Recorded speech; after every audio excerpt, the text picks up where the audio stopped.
और मैं आपकी कई बात पर यकीन नहीं करता था, लेकिन जब मैं निधिवन में रुका तब मैंने साक्षात बाके बिहारी जी का और राधा रानी का गोपियों के साथ रास रचाते हुए दर्शन किया। और अब welcome to not a myth. आध्यात्म से जुड़े वीडियोस पाते रहने के लिए इस चैनल को सब्सक्राइब कीजिए।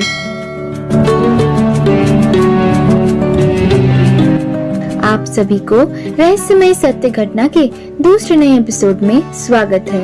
आज हम एक ऐसे श्री कृष्ण भक्त के बारे में जानेंगे जिन्होंने वासुदेव के दर्शन पाने के लिए रात में वृंदावन के निधिवन रुक गए।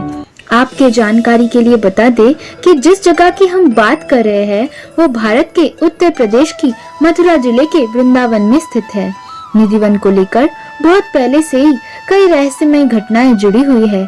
वृंदावन के लोग बताते हैं कि आज भी श्री कृष्ण अपने एक अंश स्वरूप में वहाँ श्रीमती राधा रानी और गोपियों के साथ विराजित हैं। प्रति रात को वहाँ राधा माधव रास रचाते हैं। श्रीमद् भागवत पुराण, जो 18 महापुराणों में सर्वोच्च माना जाता है, उसके अनुसार श्री कृष्ण के पृथ्वी पर आविर्भूत होने के बाद जब 8 वर्ष के वो थे तब उन्होंने महारास किया था और 11 वर्ष की उम्र में उन्होंने वृंदावन छोड़कर मथुरा के लिए प्रस्थान किया था। अब चलिए वो घटना सुन लेते हैं जिसे सुनने के लिए आप इतनी ध्यान से ये वीडियो देख रहे हैं। एक बार कोलकाता के एक भक्त अपने गुरु की सुनाई हुई भागवत कथा से इतना प्रभावित हुए कि वो हर समय वृंदावन आने की सोचने लगी। उनके गुरु उन्हें निधिवन के बारे में बताया करते थे और कहते थे कि आज भी भगवान वहाँ रात्रि को श्रीमती राधा रानी के साथ रास रचाने आते हैं। पर उन भक्त को इस बात पर विश्वास ही नहीं हो रहा था। इसीलिए एक बार उन्होंने ये निश्चय किया कि वे वृंदावन जरूर आएंगे और ऐसा ही हुआ। श्रीमती राधा रानी की कृपा हुई और वो आ गए वृंदावन। उन्होंने जी भरकर बाके बिहारी और राधा रानी जी का दर्शन किया, लेकिन अभी उन्हें इस बात का यकीन नहीं था कि निधिवन में रात्रि को भगवान श्री कृष्ण आते हैं।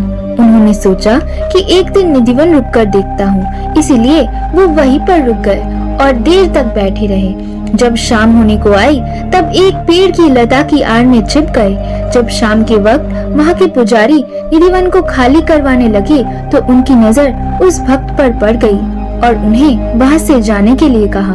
तब तो वो भक्त वहाँ से चले गए, लेकिन अगले ही दिन फिर से वहाँ जाकर छिप गए और फिर से शाम होते ही पुजारी के द्वारा निकाले गए।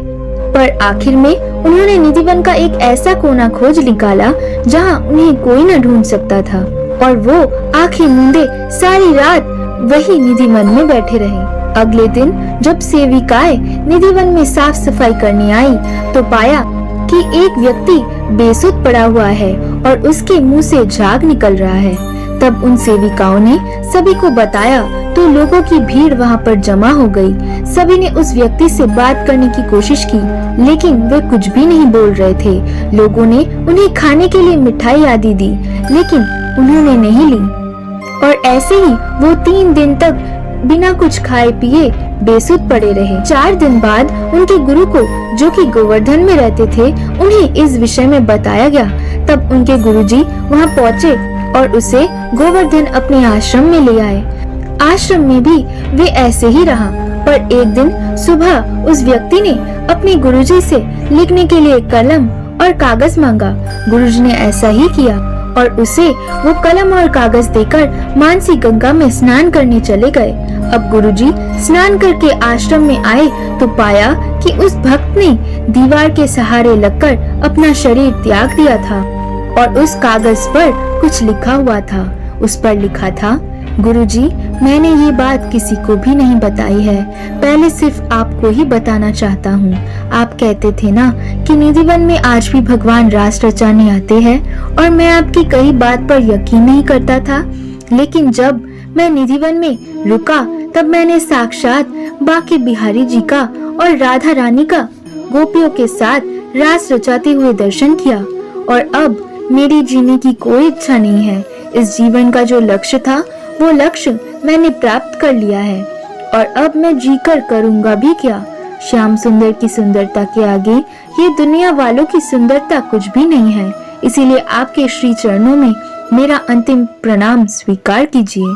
वो पत्र जो उस भक्त ने अपने गुरु के लिए लिखा था वो आज भी मथुरा के सरकारी संग्रहालय में रखा हुआ है और बांग्ला भाषा में लिखा हुआ है। अगर कभी आप वहां जाए तो उस चिट्ठी को देख सकते हैं। सच में जब भी मैं इस घटना को कहीं पढ़ती या सुनती हूँ मुझे बहुत अच्छा लगता है। ऐसे दिव्य घटनाएं भक्तों के विश्वास को और दृढ़ बना देती है।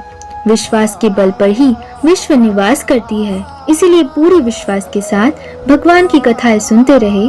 कन्हैया कन्हैया पुकारा करेंगे, लताओं में ब्रज की निहारा करेंगे, कहीं तो मिलेंगे वो बांके बिहारी, उन्हीं की चरण चित लगाया करेंगे। अगर ये वीडियो आपको अच्छा लगा है तो एक लाइक दे दीजिए। ऐसे ही आध्यात्म से जुड़े वीडियोस को पाते रहने के लिए इस चैनल को सब्सक्राइब कर लीजिए। अब आज के लिए बस इतना ही। मिलते हैं आपसे नेक्स्ट वीडियो पर। तब तक के लिए thank you. Have a good day and Radhe Radhe.